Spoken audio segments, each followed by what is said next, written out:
यह कहानी एक राज्य में रहने वाले एक बूढ़े व्यक्ति और उसके बेटे के बारे में है, जो जंगल की लकड़ी को बेचकर अपने जीवन का गुजारा करता था। उसका एक लोअता बेटा था। उसका बेटा सेना में जाता था और वह दोनों काफी गरीब थे। लेकिन वह जो बूढ़ा आदमी था, वह अपनी अजीब बातों और अपने सफेद घोड़े के लिए जाना जाता था। बूढ़े व्यक्ति के पास एक बहुत ही सुंदर सफेद घोड़ा था और पूरे राज्य में, आसपास के राज्यों में भी इतना सुंदर घोड़ा किसी के पास भी नहीं था, जिसके कारण राजा भी उस बूढ़े व्यक्ति से ईर्ष्या करता था। कई अमीर लोगों ने उस घोड़े को खरीदने की कोशिश की। राजा ने भी कई बार सोने के सिक्कों का दाम लगाया, लेकिन वह बूढ़ा आदमी किसी के भी लालच में नहीं आया। वह बूढ़ा व्यक्ति हर किसी से यही बात कहता था कि यह सिर्फ घोड़ा नहीं है, यह मेरे परिवार का एक सदस्य है। यह कोई संपत्ति नहीं है। मैं पैसे के लालच में आकर अपने परिवार के सदस्य को कभी नहीं बेच सकता। रात का समय हो गया था और वह बूढ़ा आदमी और उसका बेटा दोनों ने खाना खाने के बाद वह लड़का सो गया और उसके पिताजी धोंडे को सारा डाल के अपने घर के बाहर अपने बिस्तर पर सो गए। अगली सुबह जब वह बूढ़ा आदमी अस्तबल में घोड़े को लेने गया तो बूढ़े आदमी ने देखा कि घोड़ा अस्तबल में नहीं है। बूढ़े आदमी ने उस घोड़े की बहुत तलाश की, लोगों से भी पूछताछ की, लेकिन उसका घोड़ा कहीं नहीं मिला। वह बूढ़ा आदमी काफी परेशान हो गया था। उसे लगता था कि उसका घोड़ा किसी ने रात में चोरी कर लिया। कुछ समय बाद यह खबर पूरे राज्य में आग की तरह फैल गई। कई लोग वहां आ गए थे और बातें करने लगे। हमें पहले से ही पता था कि किसी दिन घोड़ा चोरी हो जाएगा। ये बूढ़ा आदमी बहुत गरीब और कमजोर है। वह ऐसे अनमोल घोड़े की रक्षा कैसे कर सकता है? उन भीड़ में से एक आदमी ने हंसते हुए कहा, घोड़े के जाने जा सदमा आप बर्दाश्त नहीं कर सकते। आपको बहुत दुख हुआ है। वह घोड़े इकलौता आपके कमाई जा जरिया था। आपका इससे बुरा भाग्य और क्या हो सकता है? अगर आप घोड़े को पहले ही राजा को बेच देते तो आपको अच्छी रकम मिल जाती और आप अपना बुढ़ापा आराम से गुजारते। बूढ़े व्यक्ति ने किसी की बात पर कोई जवाब नहीं दिया। उसने बस इतना ही कहा, जो कुछ भी है सब ठीक है। सच तो सिर्फ इतना है कि घोड़ा अस्तबल में नहीं है। बाकी जो होगा देखा जाएगा। इस घटना के करीब 2 महीने के बाद रात को वह बूढ़ा आदमी अकेला अपने घर के दरवाजे पे बैठा था। तभी अचानक रात को घोड़ा वापस आ गया। घोड़े को वापस देखकर वह बूढ़ा आदमी बहुत खुश था। उसने सोचा कि घोड़ा चोरी नहीं हुआ था, वह जंगल में भाग गया था। लेकिन आश्चर्य की बात यह थी कि घोड़े के साथ उस नस्ल के 15 और घोड़े आ गए थे। फिर अगली सुबह यह खबर पूरे राज्य में जंगल की आग की तरह फैलने लगी। लोग इकट्ठा होने लगे और उस बूढ़े व्यक्ति से बोले, आप सही थे। घोड़े का जाना कोई दुर्भाग्य नहीं था। यह तो आपके लिए एक वरदान साबित हुआ है। आपके पास अभी एक नहीं 15 और घोड़े हैं। आपकी किस्मत अब बदल चुकी है। अब आप घोड़ों के व्यापारी बन सकते हैं। वह बूढ़ा आदमी शांत रहा और बोला, सच तो यह है कि घोड़े के साथ 15 और घोड़े आ गए हैं।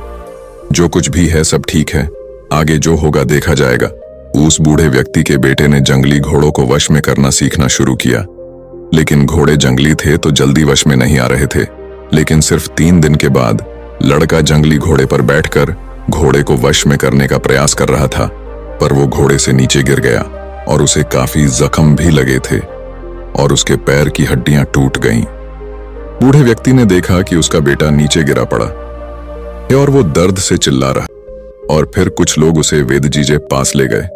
लोग फिर इकट्ठे हुए और दुखी होकर बोले, आपके साथ बहुत बुरी चीजें हुई हैं।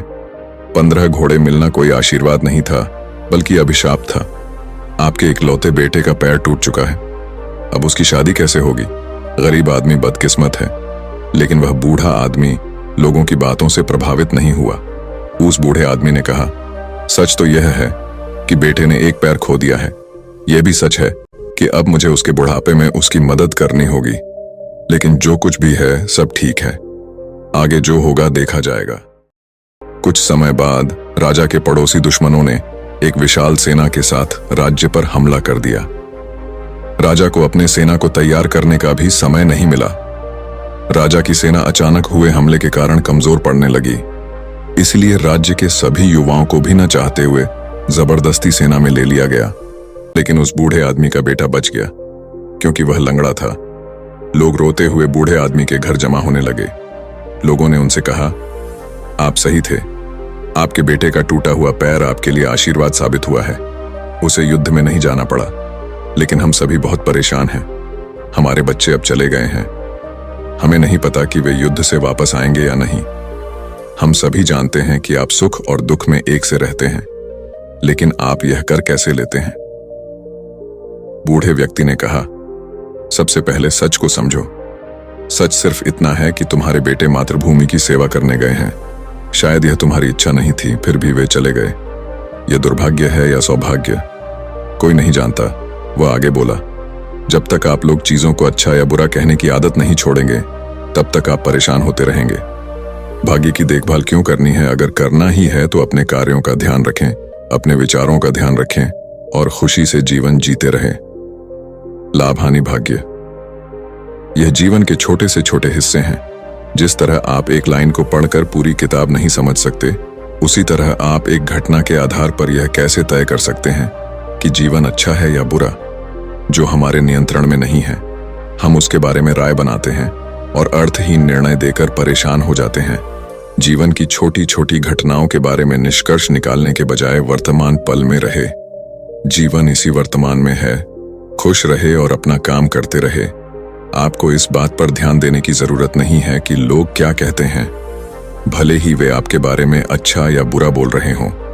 यदि आप इस बात पर ध्यान देते हैं कि लोग क्या कहते हैं, तो आपका मन अपने आप बेचैन होने लगता है। इसलिए आपको अपने जीवन के महत्वपूर्ण कार्यों पर ध्यान देना चाहिए, जो आपको हमेशा आंतरिक खुशी देगा। बूढ़े आदमी के शब्दों ने लोगों को सोचने पर मजबूर कर दिया। शायद बूढ़ा सही था। लोगों को अपने बेटों की फिक्र तो थी ही, लेकिन अब उन्हें यह उम्मीद भी थी कि वह युद्ध जीतकर वापस जरूर आएंगे। साथ ही उन्होंने यह भी समझ लिया था कि जीवन में हर घटना एक कारण से होती है और अच्छे या बुरे फैसले समय के साथ बदल सकते हैं। सबसे जरूरी है कि वर्तमान में जीना और अपना कर्म करते रहना। और उसके बाद करीब 2 दिन बाद राजा ये युद्ध जीत गया, लेकिन उस युद्ध में काफी सैनिक और वह नौजवान घायल हो चुके थे। सब लोग उन्हें वापस देखकर बहुत खुश थे और वह बूढ़ा आदमी और उसका बेटा दोनों वर्तमान में आराम से जीने लगे। दोस्तों, इस कहानी से हमें यह सीख मिलती है कि लोगों की बातों पर ध्यान मत दो। जितने लोग हैं उतनी बातें होती रहेंगी और हम इस दुनिया में सभी को खुश नहीं कर सकते हैं। अपने आज में खुश रहो, अपने प्रेजेंट टाइम्स में खुश रहो। इसीलिए जो आपको सही लग रहा है, जिसमें आपका फायदा है, उस बात का अपने दिमाग के आधार पर सही फैसला लो। लोग आज कुछ कहते हैं तो कल कुछ और। इसीलिए हमें लोगों पर नहीं बल्कि अपने काम पर ध्यान देना है, अपनी मंजिल पर ध्यान देना है और आगे बढ़ते रहना है। अगर हम इसी तरह लोगों की बातें सुनते रहे तो हम कभी भी आगे नहीं बढ़ पाएंगे और इनकी बातों में उलझ कर रह जाएंगे। दोस्तों, आपने आज के इस वीडियो से क्या सीखा, वह मुझे आप कमेंट में बता सकते हैं। इसी के साथ में उम्मीद है कि आपको आज की वीडियो पसंद आई होगी, तो इस वीडियो को उस इंसान को शेयर करें जिससे यह कहानी सुनने की जरूरत है, और उसी के ठीक बाद चैनल को सब्सक्राइब करें।